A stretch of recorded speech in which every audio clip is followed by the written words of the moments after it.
Yeah, good afternoon, everyone. I have come here to shed some light on shadows. So let's go into the shadows.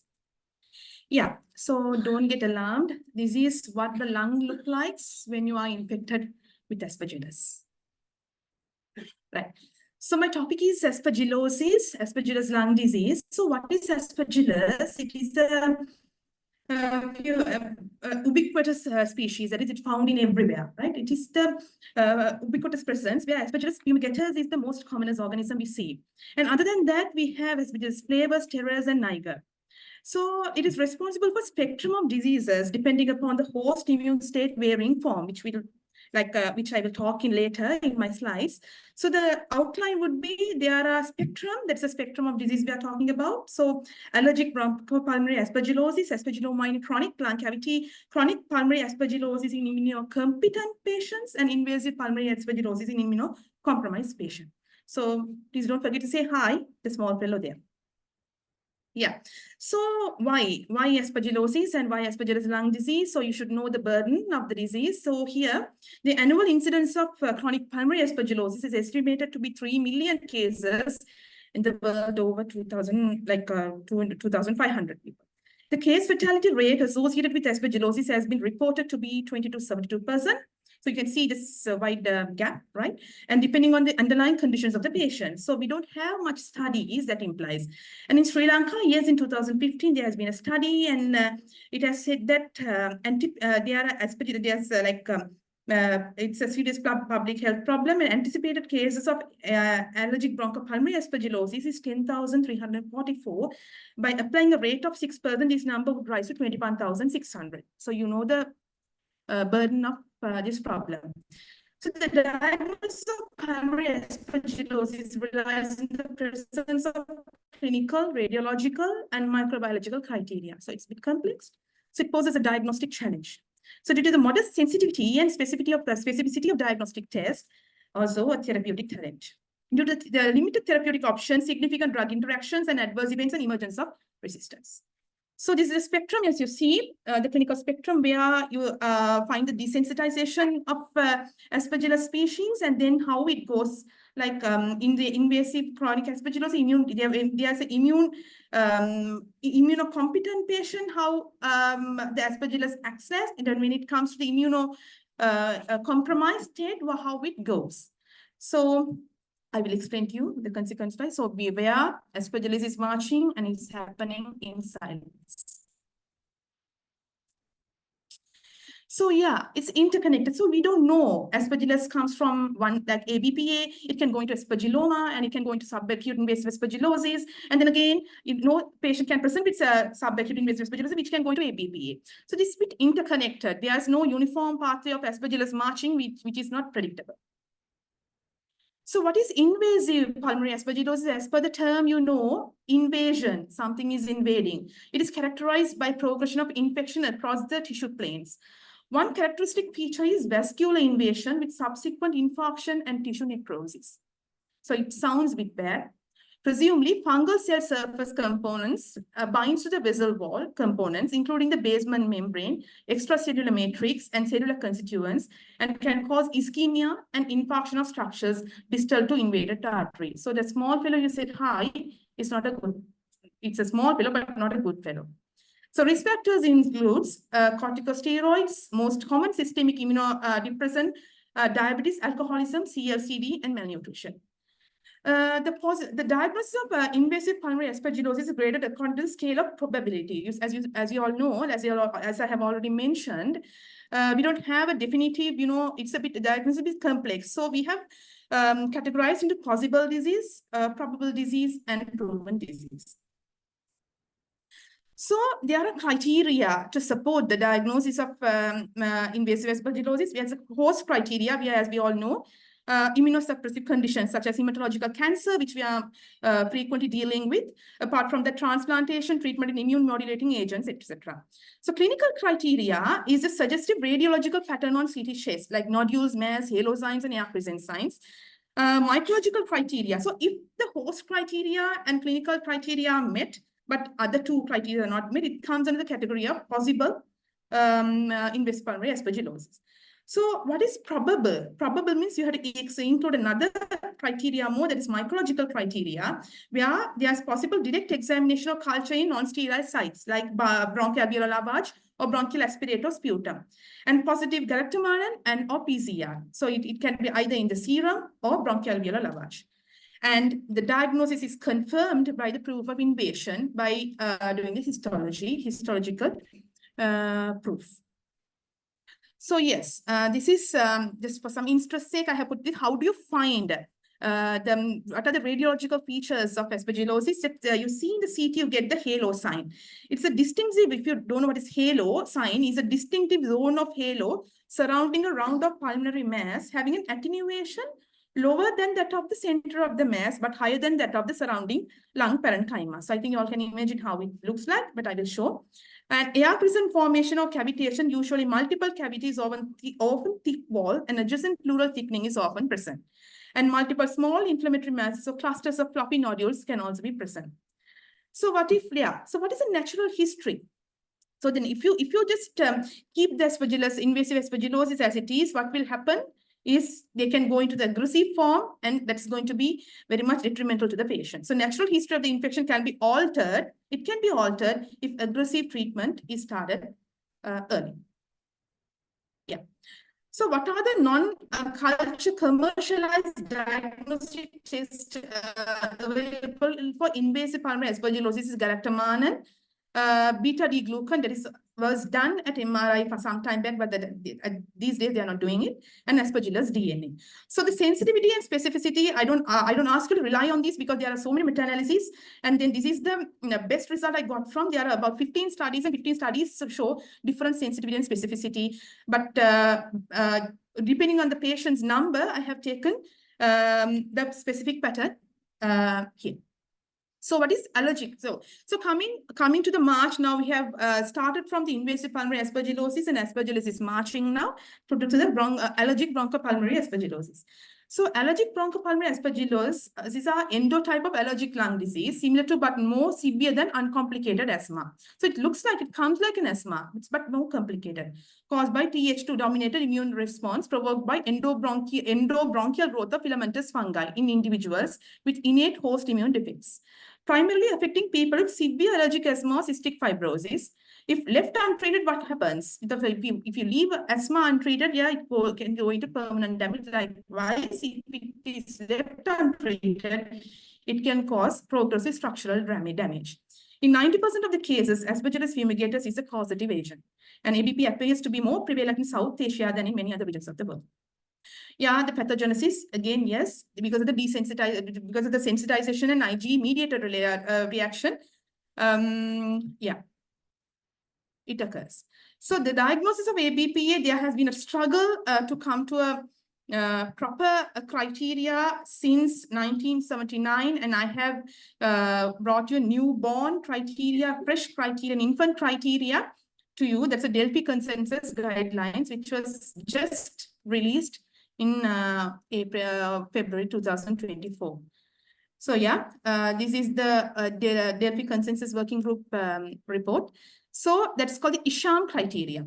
So what is ISHAM? It's the International Society for Human and Animal Mycology. And ISHAM ABPA criteria. So no magic science here. Just few facts we have to know is like there are some entry criteria. So there's a thing called Aspergillus sensitization, where to enter into that criteria, Aspergillus specific IgE should be positive. Here, more than 0.35. So when you enter into the criteria, the patient, you take it as patient is sensitized for Aspergillus. Then after the essential component, that criteria is also included. Apart from that, serum total IgE levels should be more than or equal 500. So mind you, this is done in MRI. So you all can utilize this facility. Other components, you can have to have 2 out of 3 components should be positive. Positive IgA against Aspergillus fumigatus, and peripheral blood eosinophil count more than 500. So this Delphi criteria, Delphi consensus criteria has made our lives easy. 500, 500, right? So IgE levels more than 500, and then blood eosinophil level more than 500. And mind you, the third one is in the thin section HRC, that is a high resolution CT chest, where there can be evidence of, there can be some structural evidence which is suggestive of allergic bronchopulmonary aspergillosis, like bronchiectasis, mucus plugging. There are two types of mucus plugging. One is high attenuation and normal mucus plugging. So high attenuation mucus plug, if you don't have any of this, and if you only have high attenuation mucus plug in the HRCT, that is pathognomonic for ABPA. So yeah, so yeah, so there's another thing called not even the Aspergillus flavors, Aspergillus fumigators. There is another entity called allergic bronchopulmonary mycosis, which I don't like to touch here because of the time limitation. That is also same as Aspergillosis, but the difference is you have to have bronchoalveolar lavage culture proven Aspergillus in 2 or more consecutive samples. So that is the difference. And Aspergillus specific IgE for Aspergillus, flavors of fumigator should be less than 0.34. That is the difference between these. Other things are more or less the same. So yes, how do you diagnose it? That's that so far which I have talked is summarized in this slide. And then if you can focus on the last little branches, say there are types of allergic bronchopulmonary aspergillosis with clinical. So allergic bronchopulmonary aspergillosis, S means there's no CT features of aspergillosis, but only serological evidence. So that is what. And the bronchiectasis means if the CT evidence is suggestive only, showing features only of bronchiectasis, that is ABPB. Mucus plugs ABPMP, ABPA-HAM, that is high attenuation mucus plug, and allergic bronchopulmonary aspergillosis is chronic pulmonary fibrosis. So pleuropulmonary fibrosis. So why these things are important? Because this gives the prognostic marker. Yeah. So what is the acute stage here? Acute stage, as you all know, the patient comes with acute exacerbation of asthma kind of a feature. And what is exacerbation? So what is meant? So that, of course, that so far I have mentioned about the acute state, how they present. And the exacerbation comes with sustained clinical worsening of more than 14 days with radiological worsening and increase in total IgE by more than 50% of the baseline. So mind you, whenever you get a patient with suspected Aspergillus, allergic bronchopulmonary aspergillosis, you should be able to have a baseline IgE. So and exclusion of other causes of worsening. So response means there has been improvement. Again, it has made our lives easy, 50-50. Improvement of the radiological resolution, 50%, more than 50%. And also improvement of the symptoms also, like that's a subjective evidence of more than 50%, and improvement of IgE levels more than 20% of the baseline. So remission means if there is sustained asymptomatic for more than 6 months, and treatment dependent, if you are treating the patient with aspergillosis, if you stop steroids, and then if you stop the treatment and if the patient relapses within 1 month, that is called treatment dependent ABPA. And advanced ABPA is with type 2 respiratory failure and poor pulmonary. So yeah, so maybe a bit boring of the theory, I hope. So we'll jump into the case history. This will further explain you what we are dealing. So this is a 37-year-old dentist and a mother of 2, presents with productive cough with yellowish sputum and right-sided pleuritic chest pain for 3 weeks. So this is the timeline. I think you all can see this. She says she has been diagnosed of having childhood bronchial asthma at the age of 5 years in background of family history of atopy. And she was asymptomatic from 5 to 25 years of age. And at the 25 years of age, she presented with asthma relapse with peripheral eosinophilia, managed with inhaled corticosteroids and LABA, and there was good symptom control.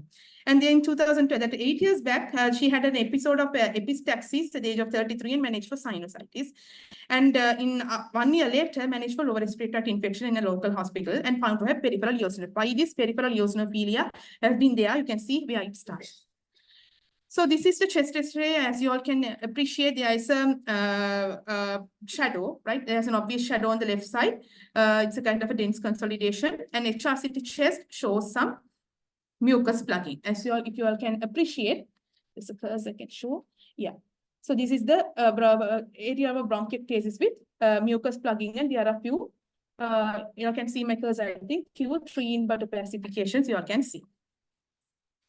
And yeah, so they have done a CT chest saying that whether there's a possibility of malignancy, so the same findings for the completion sake. I have the time she was seen by the respiratory team, that was in 2021-10.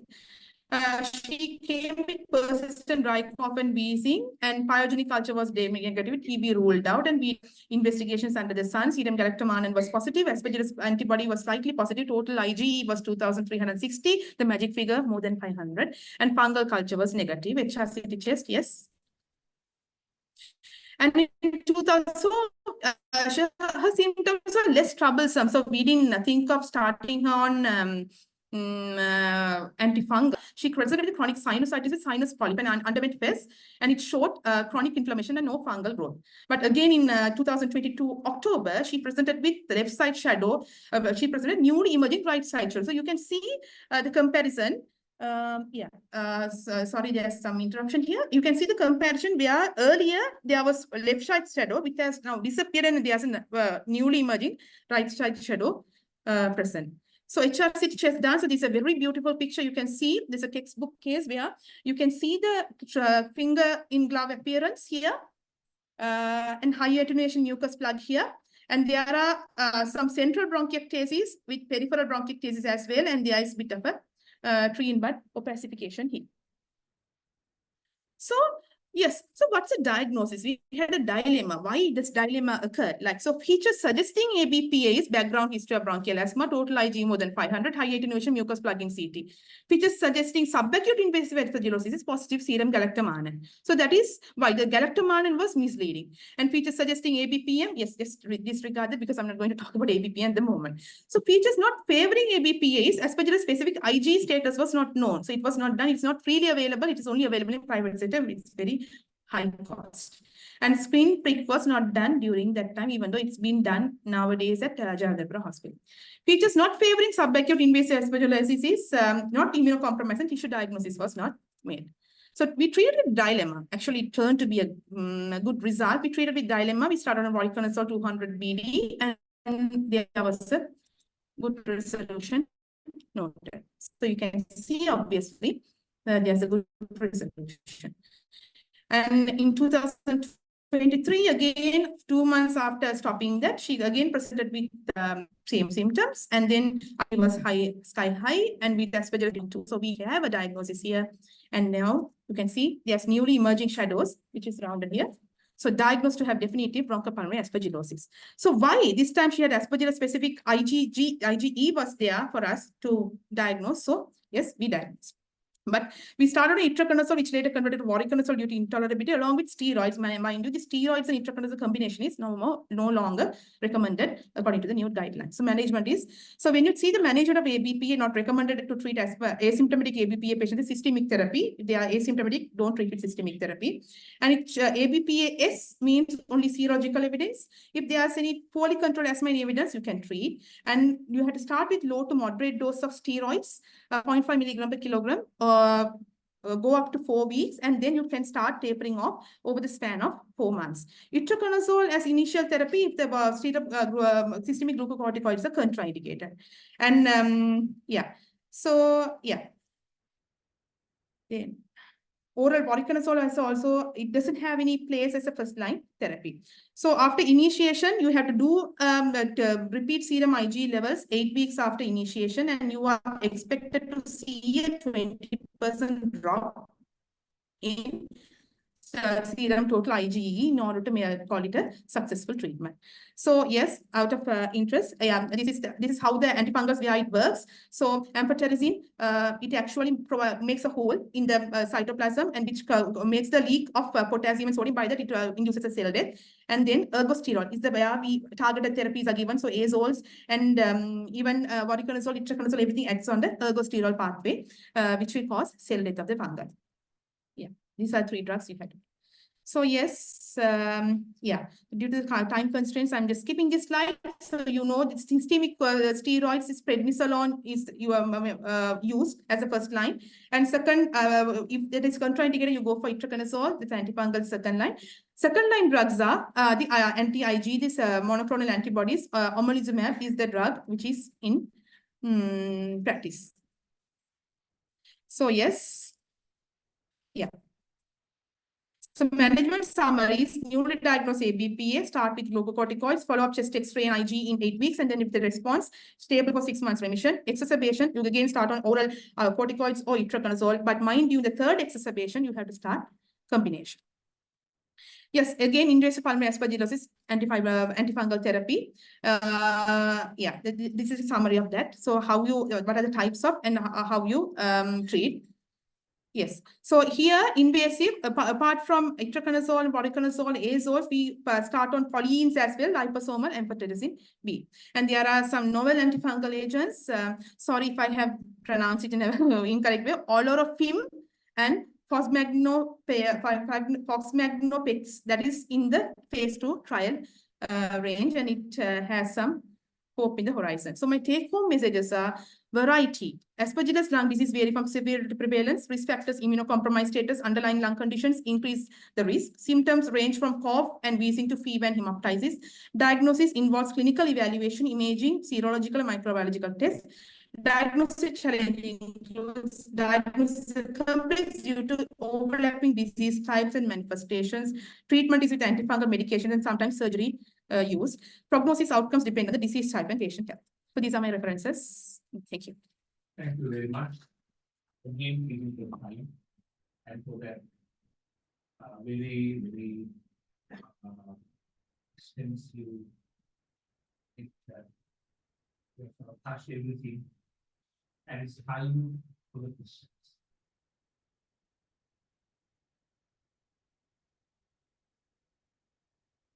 Selvarajah, now we get a lot of aspects. And of course, we are not that comfortable in treating these patients with antifungals and all. When do we suspect allergy from Aspergillus and refer these patients to the chest physician? Yes. Thank you, sir, for coming up with that question. Actually speaking, we do have asthma patients, lots of asthmatics, and then we go with the GINA guidelines to treat them, right? Optimizing the treatment, asthma treatment optimization is needed. And we do see the full blood count. Eosinophilia is usually present in asthmatics, and if you ideally treat it with steroids, right? And you see that eosinophil levels should come down. But here, mind you, if there is persistent eosinophilia in the blood, yes, we have to suspect. And second one would be chest X-ray. The chest X-ray, you do the chest X-ray and you see, because you follow up these patients in the clinic and you see that you see newly emerging shadows. And then first of all, you see that whether there's other causes of infection, and then you go for the sputum pyogenic studies, and then that is negative, and newly emerging shadows, which is not unexplainable. Yes, that place you have to suspect allergic bronchopulmonary aspergillosis. And third thing is long-standing asthmatic patients. They are at risk of getting ABPs. Thank you very much. Any other questions from the judges?